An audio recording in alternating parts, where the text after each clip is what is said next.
This is part 3 of my series on why we have a kakistocracy in the United States in particular, but also in other countries. So, kakistocracy is the rule of the least qualified, the most unscrupulous people, and we have that here in the United States in the form of Donald Trump, Elon Musk, and also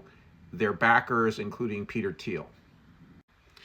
One of the primary reasons we have a kakistocracy is the predominance of the neoliberal ideology among both people on the right wing, but also in the center of the political spectrum, and also some on the left. And this is a pervasive ideology that boosts the idea that capitalists are the most moral, the most virtuous people in our society, that they're the most fit to rule because of, among other things, the beauty of markets, that markets are the primary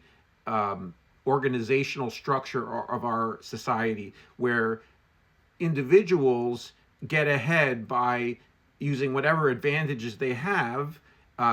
including inherited advantages inherited from their parents, money, property, so forth and so on, to achieve a position of greater power and wealth. Now, one of the key components of being a capitalist is to always have your mind on your money and your money on your mind. It's not necessarily the only virtue or characteristic, but you need to be constantly calculating your advantage monetarily. And the problem, among other things, for leaders to have this kind of a mentality is that it undermines almost all other social motivations, including your sense of empathy with other people, your sense of a universal good of some kind. And obviously religions, including Christianity, have underlined the basic problem of greed. But nevertheless, the neoliberal ideology has decided that no, in fact, having greed and being greedy in some form or other is a good thing. And the fundamental motivating factor in capitalism is this equation or process that Marx outlines here, where you have money that you turn to capital, that you put into production, that becomes then capital with a increased value, and then more money. So in other words, that you continue to increase the amount of money you bring in, or in the era of financialized capitalism, you create an asset that doesn't necessarily bring more money in, but it is able to be sold on stock markets, among other things, to bring more money in to either to yourself or to your heirs. And there's a newer wrinkle to this financialized era of capitalism where the rich actually borrow money to live off of at low interest rates, and then continue to try to increase the value of their assets, use the tax advantages of having taken out a loan and the losses involved in it to pay almost zero taxes, and then basically, give either sell their asset or give it to their heirs at an increased value. But beyond simple greed, there's also another element to capitalists and their motivational system. They also want control. So this article from 1943 by Mikhail Kaletsky describes how capitalists, in an era where governments were spending lots of money to create full employment and also to fight World War II, that capitalists actually were opposed to these government policies that would have earned them more money, because they feared the loss of control that they would get from workers being able to quit their jobs or strike for higher pay based on a full employment regime. So this additional element describes how the greedy people, the kakistocrats in our current society, are grabbing for power as well as for money.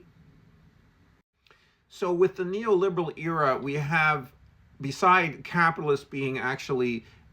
elected to various leadership positions. We also have people who are helpers to capitalists, who are idealized capitalists, including Ronald Reagan, who think that they are so much better than government, and that government is always wrong and bad. And there we have now a species where we have two different styles and types of these people. But anyway, people who say we really should make room for capitalists and for rich people to take over our society, because they are really the virtuous, the elect in the old Protestant Calvinist vision, that they are people who really are the who should be leading us, rather than politicians who are concerned about governing and government and are incipiently always corrupt. So the Musk-Trump program of radically undermining government is part of this, is a more radical expression of this project of the last 40, 50 years. From the GOP side, or from the right-wing side of it, that simply let's make government less useful and assaulted from within and also from without, and then make the case to people, oh yeah, you really need it to be privatized, because the true virtuous people are always the capitalists, always the people who own private enterprises, and who are motivated by greed. And somehow greed, it's greed washing. Greed is somehow this purifying motivation. Not only is there a moral sort of character problem in having leaders who are motivated by greed and who cannot transcend their own greed to lead the society as a whole, we also have an economic problem, that government provides public goods and common goods to the public that feed, among other people, capitalists and also just ordinary people. And that the capitalists are now attempting to, or the Kakistocrats that are running our society, are undermining these and do not have an understanding of what public goods are and common goods are, or at least they see them as entirely subsidiary to their own interests, that they do not see them as being part of a general common good. They do not have a sense of mission that transcends, even though they simulate that, they claim that in various ways, which I can go into another video, but in any case, they do not understand the way government provides these things, even in a way that is maybe slightly inefficient in some ways and also is not ideal, could be improved, but they are not the people to do this. They do not understand the role of public goods and common goods in their own wealth, let alone in the support of the millions and millions of people who depend on those things, really everybody in our society. So they're now proposing, in a way, a society without these things because they are ignorant. And one of the issues we have in the United States and also some other nations is that the Democrats, the people who would ordinarily be protectors of these roles of government and the provision of public goods and common goods, have become corrupted by this neoliberal ideology, who believe in it from Clinton, Carter also, but Carter in his post-presidency turned against neoliberalism to some degree, but Clinton, Obama, and now Biden broke a little bit with neoliberalism, but nevertheless, we have a group of people who are not stalwart defenders of the role of government, do not either intellectually understand it, understand the economic and also obviously the moral issues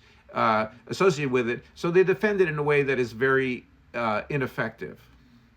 And we have ex-presidents like Obama who live quite a lavish lifestyle and do not, this is his house in Martha's Vineyard, but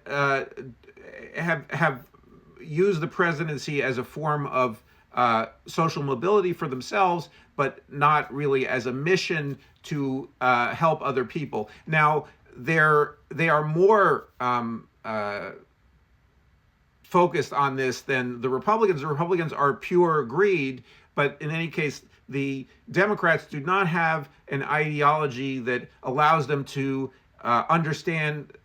healthy self-interest and also greed, the difference between them, and to create a society that supports the healthy self-interest of people without allowing greed to rule the society.